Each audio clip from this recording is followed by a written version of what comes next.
Hey, what's up, guys? This is the video you've all been waiting for. This is the Mark X stereo removal and aftermarket double din head unit install. Um, Now I thought I'd just do a reasonably complex one. We'll start with the basics. The units, you're going to be ripping it out, how to take it out, what wiring from the different clips, not the clips, sorry, plugs you're going to be using, and going from there. So basically, if your Mark X comes with a unit like this, where it has the stereo, reversing camera, air conditioning controls are all integrated into this unit. Now all these buttons down here are basically all for the Japanese navigation. You see that one there is partly in English is your TV. I think one of these is maps. There's your clock. I think it's music. G-Book, which is basically a music subscription service in Japan. Some other random buttons that don't do fuck all. Yeah, so basically you want to replace this unit with another unit off another Mark X. It has a separate header controls. You'll know that because the controls will be down here and the display screen is a lot bigger, LED. You want to take this unit out. The second unit you want to take out, well, essentially you don't have to take this unit out when you replace this unit. But if you take this unit out, you can just have a giant gaping hole where this used to be at the bottom din. So you can put some cardboard in there or build a frame, or even still you could leave this in. But either way, when you put in the new head unit, it's going to be in the new replacement of this. It's basically going to have the empty bracket in the middle. The only plugs you're going to need for the new install, for the new head unit, are going to be the plugs off the back of this unit. All the plugs that come off this unit here that you rip out are going to be obsolete, okay? You're not going to need any of them. The only ones you might need will be the, I think it's pin 20 on the 28 pin, 20 pin connector on the back of here, but it took me ages to figure out, so in the end I just gave up and I just got a head unit that's got a 12 volt VGA port on the back of it, so I just plug in an aftermarket reversing camera, and then yeah, so and wire it up to the reverse trigger on the head unit on the factory loom, and yeah, away you go. So like I said, when you're putting the new head unit, you're only going to be using the wires that come off the back of the bottom unit. You're not going to use any wires or plugs or looms off the back of this one. Only this one. This one contains your speaker wires, your power, your earth, control, yada yada yada. I forgot which ones they were when I took them out, but you'll see that in the next part of the video, what wires you need to do when you install the new unit. Now, as you can see, this is the replacement unit, replacement faceplate off another Mark X. As you can see, there's the separate heater controls, the screen, and there's the old unit down there. You can see it's quite significantly different from the factory unit. Now, we've got the separate heater controls down here, all the plugs that come off the back of this unit. The only one we're going to use is the one that plugs in here, this port. This is for the air conditioning. So that's basically the only plug you're going to be using. Sorry, I know I said you're not going to use any plugs off the back of this one, but in reality you're going to use one, and that's the one that connects into the connector on the back of here that controls your separate heater conditioning units. So when I got this this unit, I was lucky enough to get the brackets that came with this unit off another Mark X. So it was really easy to install the aftermarket head unit. Now the wiring stages, like I said, this is the area where the black box used to be. I just put some old cardboard and stuff in there, just to some tape and painted it just to make it look a wee bit tidier. But like I said, all the wiring you're going to need for the new head unit is going to go in here. Are going to be the wires that came off the bottom unit, not the top one. So next I'll show you what wires you need to use. Okay, so next I'm going to show you is how to take all the surround off to get to the brackets and the mounts, so you can get everything off. So basically, the top, there's 2 plugs. There's one on this side, one on this side. Just get a wee screwdriver on the other side and just pry it off a little bit each side so it comes off. And once you take that up, there'll be a plug for the hazard lights. Just unplug that, and then you can take this down and put it aside. Now you've unplugged your top part. This is what it should look like. As you can see, there's our first bolt, there's our second bolt. It's just the plug we've disconnected. Put it in there, put it out of the way, and on to the next part.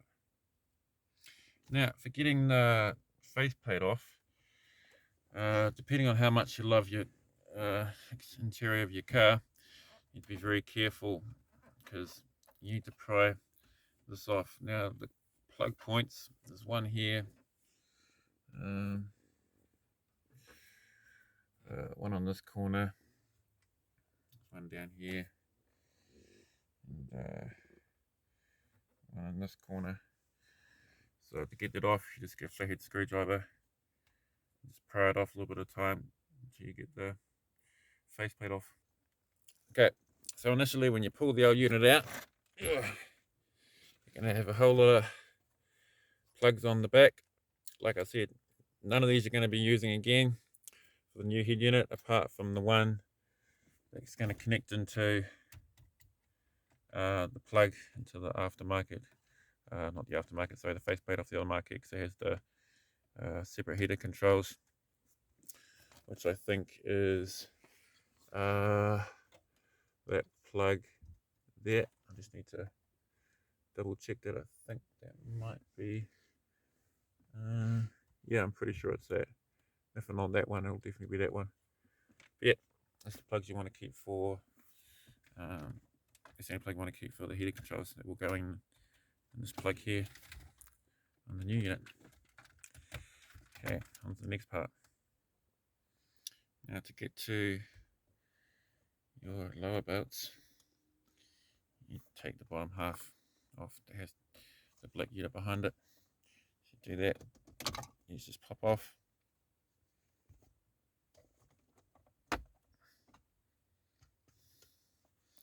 What you want to do is get a pair of pliers or something, grab that side there, and just give it a good pull. Just make sure you don't have your fingers on the other side of this when you pull it out, because when you pull it, this will close and it'll jam your fingers in the end. So don't make the mistake that I made. Just be careful when you pull that out. Now we've pulled that out, we can see my little makeshift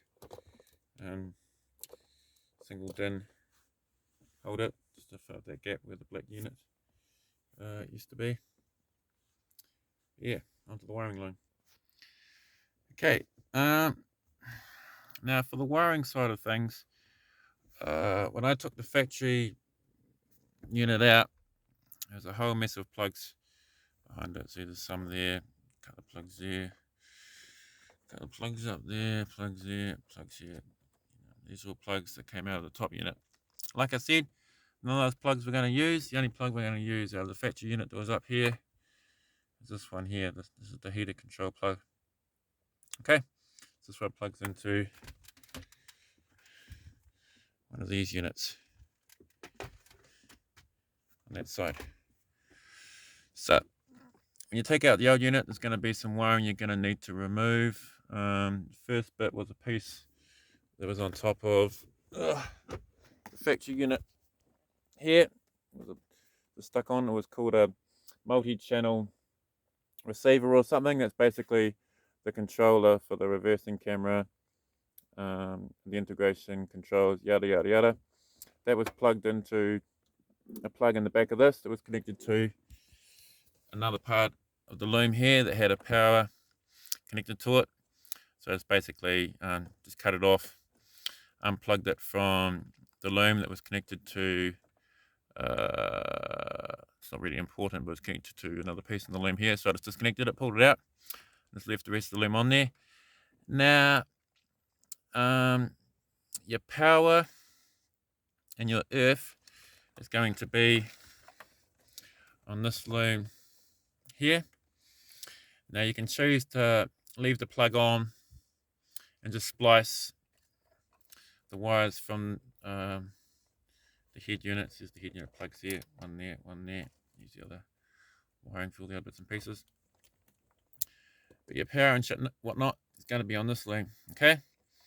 So if you've got a wee multimeter or a volt tester, you just hook it up to the earth and find out which is your 12 volt constant and which is your ignition. So every Mark X will probably be different, but on this particular model, the GRX120, this wee grey one here is your power, your ignition, and this blue one here is your 12 volt constant, which is this is connected to 12 volts yellow memory, and the 12 volt ignition is the red. Now for your speaker wires, all your rear speakers will be on this loom here. No plug, because like I said, I didn't really give a fuck, so I cut it off because I wasn't going to be putting the old unit back in again ever. So these are your rears, 1, 2, 3, 4. And the reason why I know it's these ones because I just basically looked at the rear speakers, took the door cards off, and just saw what color they were and just matched them up to these ones, and just used the battery and just tested them to see whether it was pumping in or out. And I connected positive and negative just to get the polarity right, so that's how I know the polarity is correct. And they're the rear speakers. Front speakers will be on the same loom as your power. Your earth, which is your black one on this loom that comes with the head unit. I just pulled this out and just earthed it to a bolt.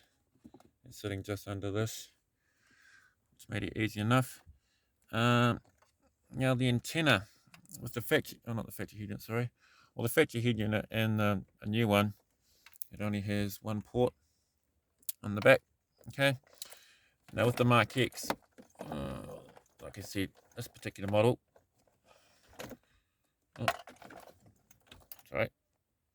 this particular model has two aerials. You got your Motorola, your standard Motorola, which is that one, and this is your ISO.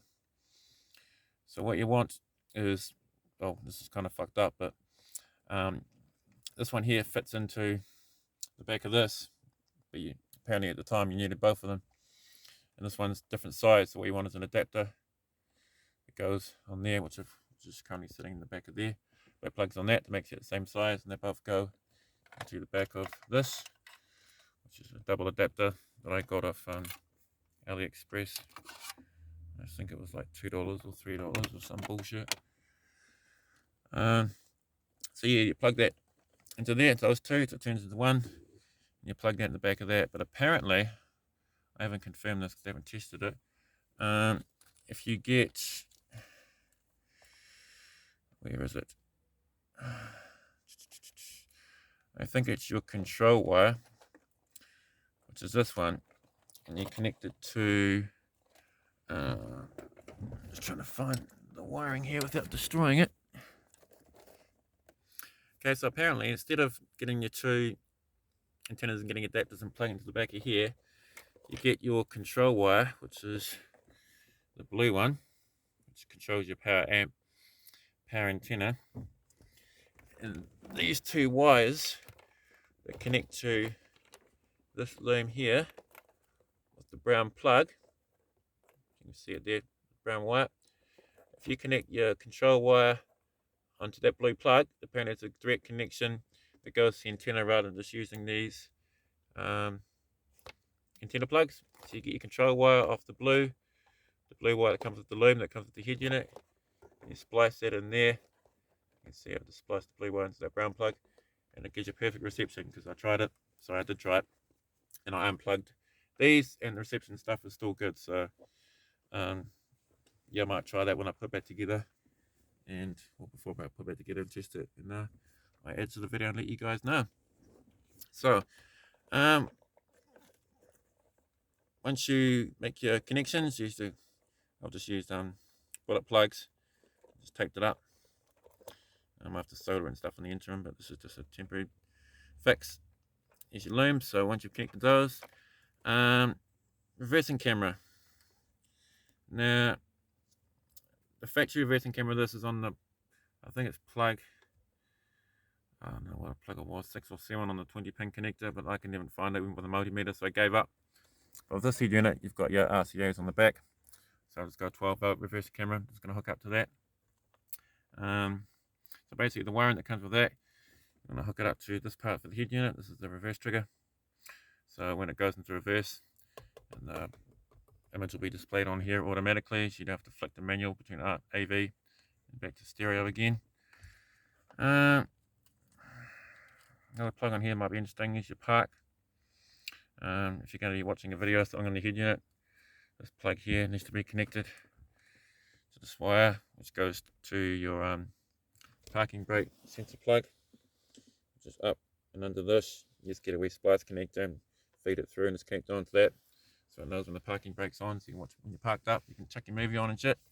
It's going to display the image, and you shouldn't have a problem. So what else is there? Oh, microphone. Here's the plug.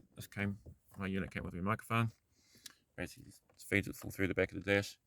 Just connects onto the back of there, and that's pretty much it. What else can I talk about? Yeah, that's pretty much it. Your ground, like I said, you get your black wire off that loom. I just took all this off, pretty easy. Just weld it after to a bolt down there, works fine. Put everything back together, and yeah, that's pretty much it. So what I'll do, guys, is I'll put it back together to a point without the stereo, antenna controls, or antenna plugs, and see if it works. All that wire is still plugged into the remote amp or remote antenna. We'll see if that works. And yeah, fingers crossed. Okay, guys, we have everything put back together loosely, just to test, to show you that the air conditioning works, and hopefully we'll have a radio signal even though the antennas are not plugged in. Just bypassed and plug straight into the wire that comes off it instead. So let's power it up and see what happens.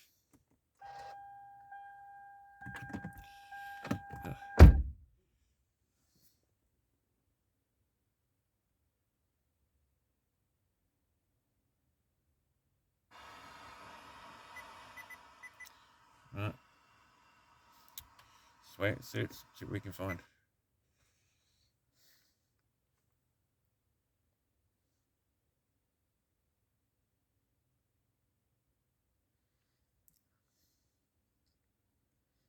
Let it run through its cycle and see if it picks anything up.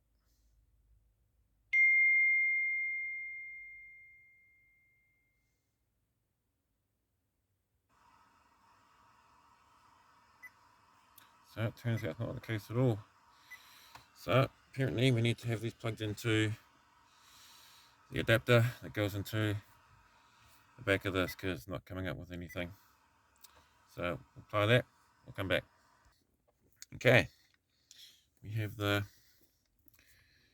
aerial plugged in this time. So try again.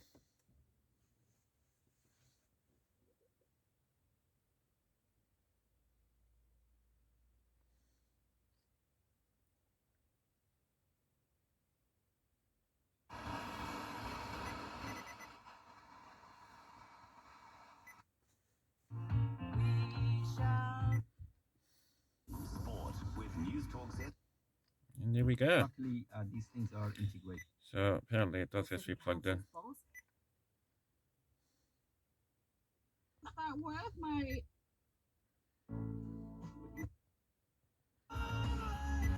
Band expander not needed, obviously, because it's all built into the head unit. This was a Japanese import, so it all came with the Japanese shit when it first came in. There's no way I could pick any of this up with the factory unit, apart from, I think it was the Edge. That was the only channel that picked up.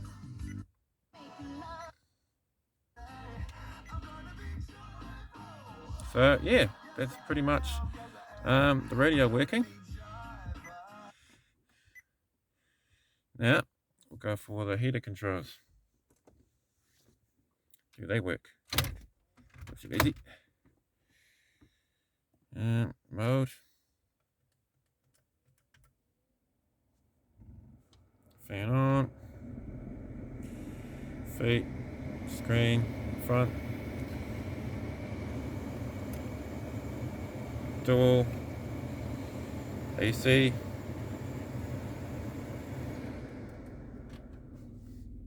Everything works. So we have direct replacement from the factory unit to the new double tin stereo unit. So yeah, guys, that's basically it. If you have any questions, drop them in the comment. I'll do my best to answer them. Anything else you need to know about the installation, and of course, before doing this, make sure you disconnect the battery. Yeah, because you don't want to blow any fuses or anything. General note. So yeah, anything else, drop a comment and let me know. This will also be going to my YouTube channel. I've got a few other videos up there on this install and a few other bits and pieces. But yeah, hope this video was helpful. I'll drop a few links to a couple of other videos from a few group members of the stereo installs too, which is where I got basically my information to make this video and replace my factory unit with a new aftermarket double din. So yeah, guys, like I said, any questions, comments, let me know, and I'll do my best to answer them. Thanks, guys.